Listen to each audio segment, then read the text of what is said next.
Good morning to all. Today I will discuss about larynx, which is taken from the subject anatomy and physiology, and the unit is respiratory system. तो आज हम larynx के बारे में discuss करेंगे. larynx होता क्या है, इसका वर्क क्या होता है, इसका फंक्शन क्या है, शेप एंड साइज़ क्या है और किन चीज़ों से मिलकर बना है, इस टॉपिक के बारे में आज डिस्कस करेंगे. What are the larynx. सबसे पहले हम लैरिंग्स के पोजीशन के बारे में जानेंगे. लैरिंग्स की पोजीशन कहाँ पे होती है. द लैरिंग्स और voice box link the laryngopharynx and the trachea. It means कि इसकी जो पोजीशन होती है, इसका दूसरा नाम वॉइस बॉक्स भी है, और जो इसकी पोजीशन होती है तो वो ट्रैकिया एंड लैरिंजियोफैरिंक्स के बीच में होती है. यानी ये जो सामने का पोर्शन होता है तो ये लैरिंक्स होता है, इसके जस्ट डाउन पे ट्रैकिया होगा और एबव पे लैरिंजियोफैरिंक्स. तो बीच में इसकी पोजीशन होती है, वॉइस बॉक्स कहलाता है, इसको लैरिंक्स भी कहते हैं. It is lie at the level of the third, fourth, fifth and six cervical vertebra. जो इसकी स्थिति होती है तो सर्वाइकल जो वर्टिब्रा होती है 1 से 6 हड्डी तक, तो इसकी जो पोजीशन होती है तो 3 से लेकर के ये सर्वाइकल जो सर्वाइकल वर्टिब्रा होती है तीसरे, चौथे, पाँचवें और छठवें सर्वाइकल वर्टिब्रा के पास इसकी स्थिति होती है. Until puberty there is little difference in size of the larynx between the sexes. Thereafter is grow larger in male which explain the prominence of the Adam's apple and the generally deeper voice. It means कि ये puberty के समय, puberty मतलब कि जैसे ही as थोड़ा थोड़ा बढ़ने लगती है और प्यूबर्टी एज में लोग पहुंचते हैं तो उस समय सेक्सेस के अनुसार यानी मेल में और फीमेल में तो लैरिंग्स का जो हमारा शेप एंड साइज होता है वो डिफरेंट होता है. इसका एक एग्जांपल्स है कि जैसे कि मेल में जो वॉइस होती है वो डिफरेंट होती है और फीमेल की थोड़ा डिफरेंस होती है. तो जैसे ही ये प्यूबर्टी एज में आता है तो ये एक एडम्स एप्पल कहलाता है.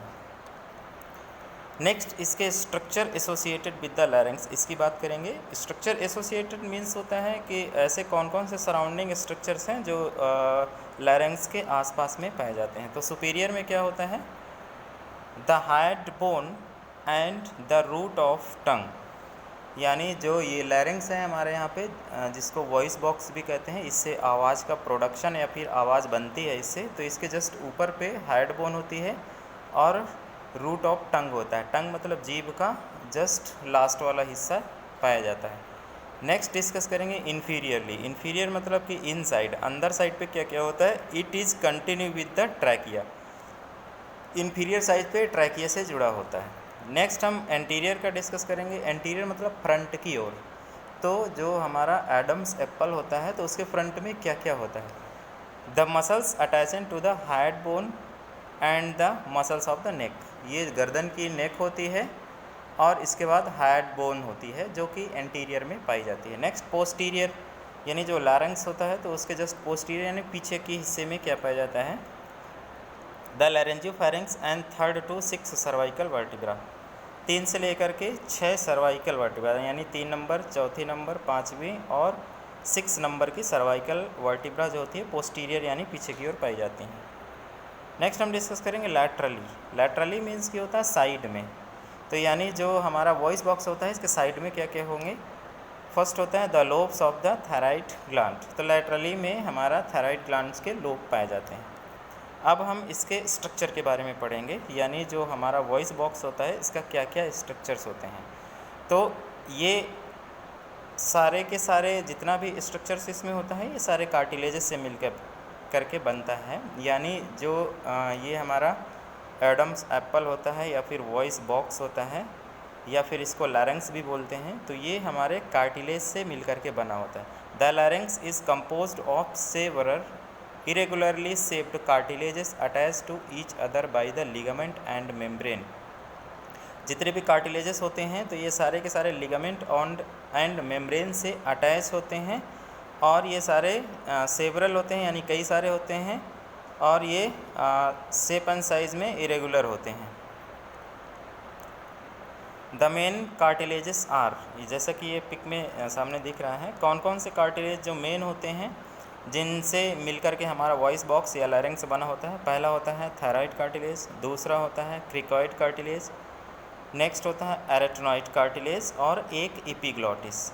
तो यानी जो हमारे कार्टिलेजेस होते हैं तो थायराइड कार्टिलेज एक होता है, क्रिकॉइड कार्टिलेज एक होता है और दो होते हैं एरेटनॉइड कार्टिलेज और एक एपिग्लॉटिस। इन सारे स्ट्रक्चर से मिलकर के हमारा वॉइस बॉक्स बनता है जिससे हम बोल पाते हैं या फिर साउंड का प्रोडक्शन होता है। अब हम इन्हीं कार्टिलेज का एक एक करके डिस्क्रिप्शन बताएंगे। पहला होता है थायराइड कार्टिलेज। थायराइड कार्टिलेज क्या होता है? This is the most prominent of the laryngeal cartilage made up of hyaline cartilage. It is lie the front of the neck, its anterior wall project in the soft tissue of the front of the throat forming the laryngeal prominence और Adam's apple which is easily felt and often visible in adult male. Adult male में जितना भी सामने दिखता है ये गर्दन के पास में, तो ये हमारा ये सेम कौन सा कार्टिलेज होता है? Thyroid cartilage. तो ये जो थायराइड कार्टिलेज है ये फ्रंट में होता है और ये एडम्स एप्पल भी कहलाता है और ये हाईलाइन कार्टिलेज से बना होता है।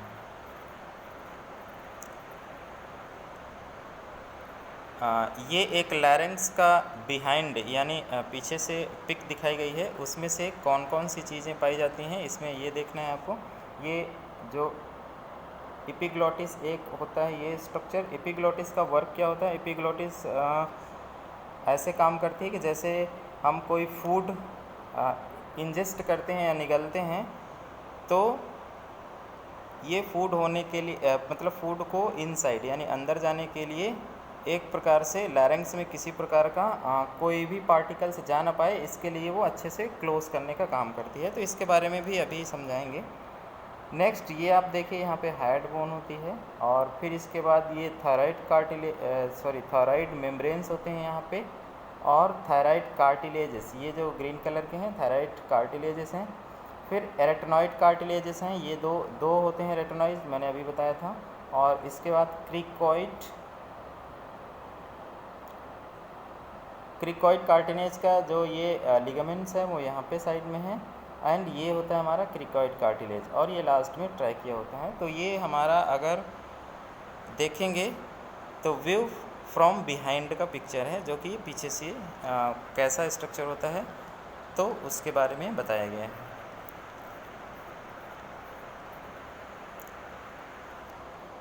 नेक्स्ट हम पिक्चर देखेंगे फ्रंट से। लैरिंक्स जैसे मैंने अभी बताया था कि जो थायराइड कार्टिलेजेस होते हैं, थायराइड नोचेस होते हैं, तो ये जितने भी कार्टिलेजेस हैं तो ये सामने एडम्स एप्पल का रूप बनाते हैं और ये हम इनको मेल्स में विजिबल भी होते हैं, इनको देख भी सकते हैं। तो उनमें से कौन कौन से स्ट्रक्चर्स होते हैं आप इसमें से फर्स्ट देखिए, ये हेड बोन्स है जो कि बिहाइंड से देखे थे तो थोड़ा सा दिख रही थी। इसके बाद ये थायराइड मेम्ब्रेन्स हैं यहाँ पे और इसके अलावा थायराइड नोच, ये थायराइड नोच है, इसको आप यहाँ से टच करके देख भी सकते हैं। इसके बाद थायराइड कार्टिलेजेस, ये हमारा थायराइड कार्टिलेजेस होती हैं। फिर इसके बाद ये क्रिकॉइड लिगामेंट, यहाँ पे ये देखिए लास्ट में क्रिकॉइड लिगामेंट भी हैं। इन सारे स्ट्रक्चर के बारे में एक एक करके हम पढ़ेंगे। ये होता है क्रिकॉइड कार्टिलेज। क्रिकॉइड कार्टिलेज क्या होता है? एक सी शेप की रिंग होती है, इसके बारे में भी अभी बताएंगे। नेक्स्ट होता है ट्रैकिया। तो ये हमारा फ्रंट से एक एडम्स एप्पल का या फिर लैरिंक्स का फ्रंट से व्यू है जो कि ऐसा दिखता है। इसी के अंदर साउंड का प्रोडक्शन भी होता है, वो कैसे होता है उसके बारे में भी अभी हम बताएंगे। नेक्स्ट हम बात करेंगे क्रिकॉइड कार्टिलेज की। This lie below the thyroid cartilage. जो क्रिकॉइड कार्टिलेज होता है थायराइड कार्टिलेज के जस्ट नीचे स्थित होता है and is also composed of hyaline cartilage और ये हाईलाइन कार्टिलेज से भी बना होता है।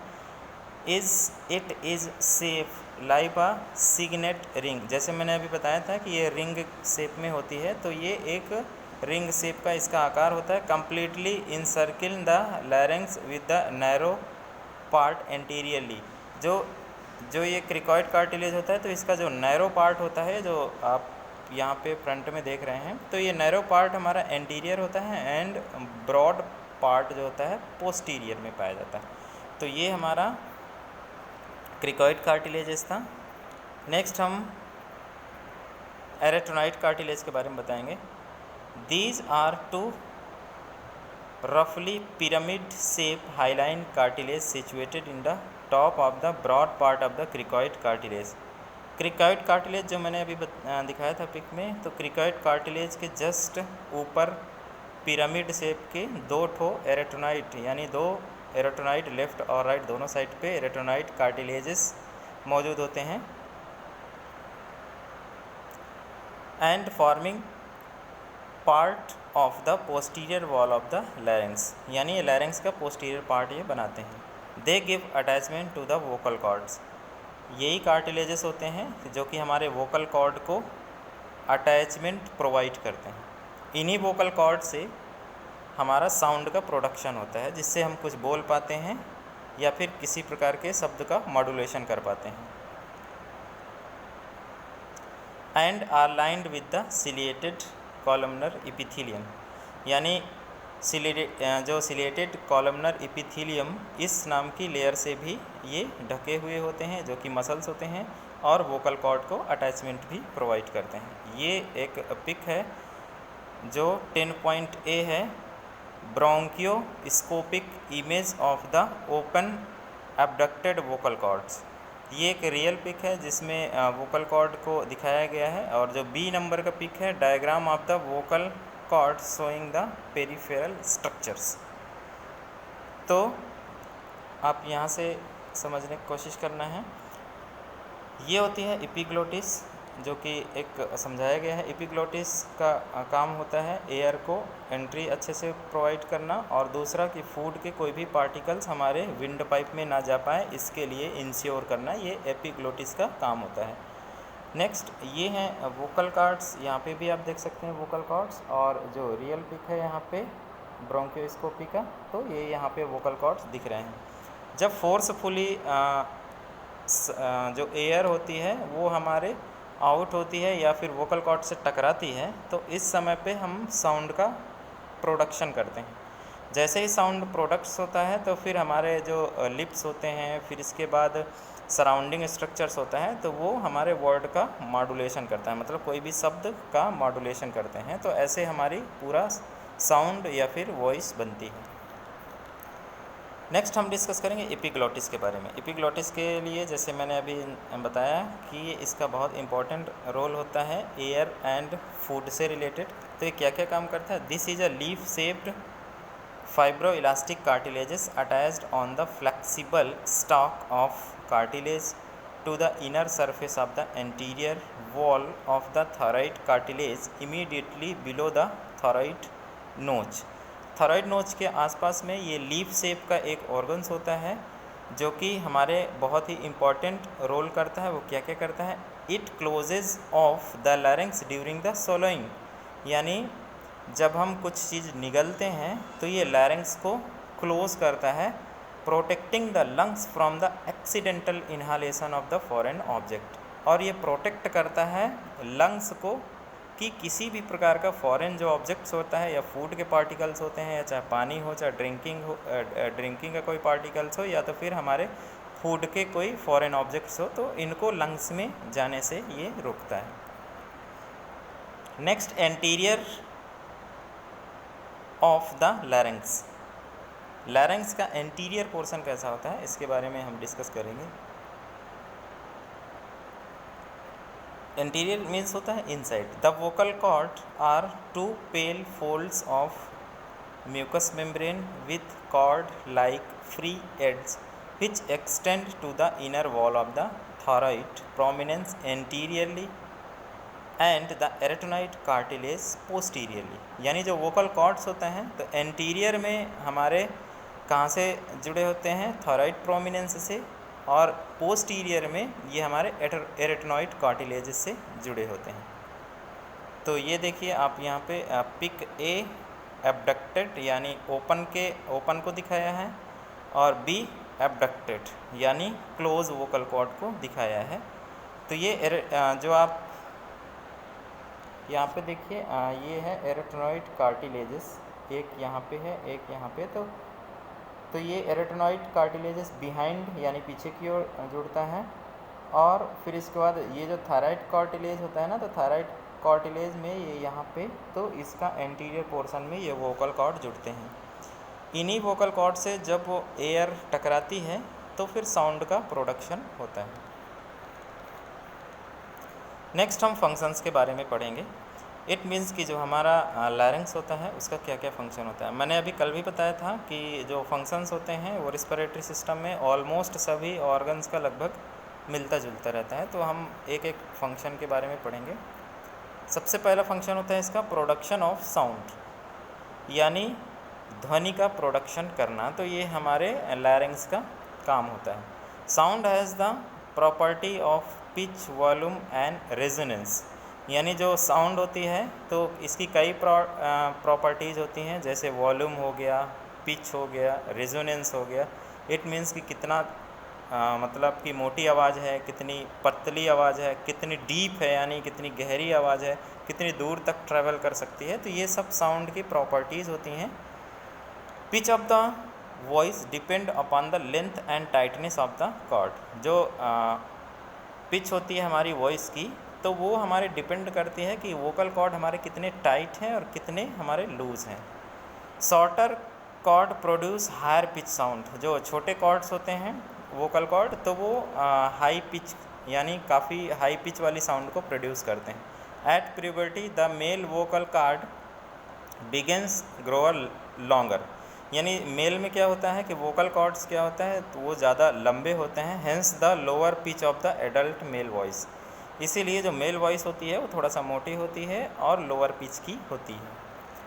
Next, volume of the voice depend upon the force of the which of the cord vibrate. It means कि जो वॉल्यूम होती है साउंड की, मतलब कितने अमाउंट में साउंड बनना है, तो ये डिपेंड करता है कि जो हमारा वोकल कॉर्ड्स होते हैं तो वो कितने फोर्सफुली एयर से वाइब्रेट हो रहे हैं।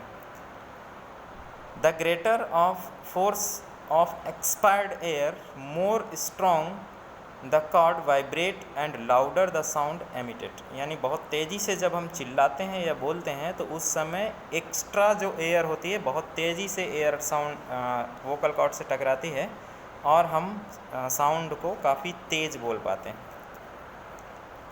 Next, speech. इसका जो दूसरा फंक्शन होता है, पहला था साउंड का प्रोडक्शन और दूसरा था स्पीच। स्पीच मतलब कि बोलना। This is the produce when the sound produces by the vocal cord and manipulated by the tongue, cheek and lips. जैसे मैंने बताया कि साउंड का प्रोडक्शन वोकल कॉर्ड का काम है, साउंड का सिर्फ प्रोडक्ट करना। स्पीच का मतलब होता है बोलना। तो बोलने में हमारे पूरा जो सराउंडिंग स्ट्रक्चर है वो हेल्प करता है, जिसमें लिप्स होते हैं, टंग होते हैं, चीक होते हैं। तो ये सारी चीज़ मिल करके स्पीच का भी काम करते हैं। Next, protection of the lower respiratory tract.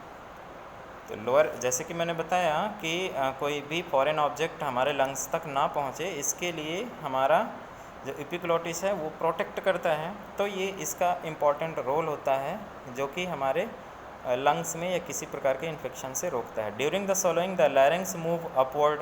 जब कोई चीज़ हम निगलते हैं तो ये जो लैरिंग्स होता है तो अपवर्ड यानी ऊपर की ओर मूव करते हैं, blocking the opening into the front of the फैरिंग्स। वो इसलिए होता है ताकि हमारा जो पाथवे है एयरवे का, लंग्स में जाने वाला पाथवे है, तो वो पूरी तरीके से क्लोज हो जाए और किसी भी प्रकार का फॉरेन ऑब्जेक्ट हमारे लंग्स में ना पहुंचे। इसीलिए जब भी हम कोई चीज़ निगलते हैं तो लैरिंग्स हमारे ऊपर की ओर मूव करता है। In addition the hinged epiglottis closer over the larynx, this ensure that food passes into the oesophagus and not into the trachea. It means ये ऐसा इसलिए होता है, जैसे हम कुछ थोड़ा बहुत भी निगलेंगे खाएं, मतलब कि हम स्वेलो करने की कोशिश करते हैं निगलने की, तो ये ऊपर की ओर मूव करता है। मूव करने में क्या होता है कि हमारा इंश्योर हो जाता है कि जो हमारा कोई भी फूड है तो वो हमारे ईसोफेगस में जाए, ना कि ट्रैकिया में। नेक्स्ट इम्पॉर्टेंट जो रोल होता है इसका, passage way for air. Passage way for air means कि ये हमारे हवा के लिए रास्ता भी प्रोवाइड करता है। The लैरिंग्स is linked links the firings above with the trachea below. It means कि ऊपर की ओर हमारा नाइजोफायरिंग्स होता है और लैरिंग्स के बाद जस्ट ट्रैकिया होता है। तो ये यहीं से हमारा एयर हमारे होकर के लंग्स में जाती है, इसीलिए ये पासेज वे फॉर एयर भी इसका इम्पॉर्टेंट फंक्शन होता है। नेक्स्ट वही जो कॉमन है सब में, ह्यूमिडिफाइंग, फिल्टरिंग एंड वार्मिंग, ये तीनों फंक्शन भी इस लैरिंग्स के ज़रिए होते हैं। This process continue as inspire air travels through the larynx. It means कि ये प्रोसेस हमारे कंटिन्यू वैसे ही रहती है जैसे कि नोज़ में था, फायरिंग्स में था, जो कि हम इंस्पायर्ड एयर होती है, मतलब कि जो हम सांस लेते हैं वो हमारे लैरिंग्स से ट्रैवल करके जाती है। तो उसमें कुछ नमी भी हो जाती है, कुछ फ़िल्टर भी हो जाता है। फ़िल्टर मीन्स कि हमारे म्यूकस होता वहाँ पे मौजूद होता है, तो म्यूकस में बहुत सारे फॉरेन पार्टिकल अडेयर हो जाते हैं, चिपक जाते हैं। नेक्स्ट वार्मिंग, इसमें एक्सेसिव रिच ब्लड सप्लाई होने की वजह से हमारा जो एयर होता है वो भी वार्म होता है या गर्म होता है। सो आज की क्लास में इतना ही डिस्कस करेंगे। Thank you. तो आज के हमने क्लासेस में जो डिस्कस किया वो लैरिंग्स या फिर वॉइस बॉक्स के बारे में डिस्कस किया। वॉइस बॉक्स या लैरिंग्स किन चीज़ों से मिल कर के बना होता है। पहला हमने जितने भी कार्टिलेजेस होते हैं उन कार्टिलेजेस से मिल कर के बनता है, किस शेप का होता है, इन सारी चीज़ों का डिस्कशन किया है। और लास्ट में हमने साउंड का प्रोडक्शन इस वॉइस बॉक्स से कैसे होता है उसका भी हमने डिस्कशन किया, और साथ में इसका मेन फंक्शन क्या होते हैं, इन चीज़ों का डिस्कशन किया है। So thank you. और कल की क्लास में हम कुछ नया टॉपिक डिस्कस करेंगे।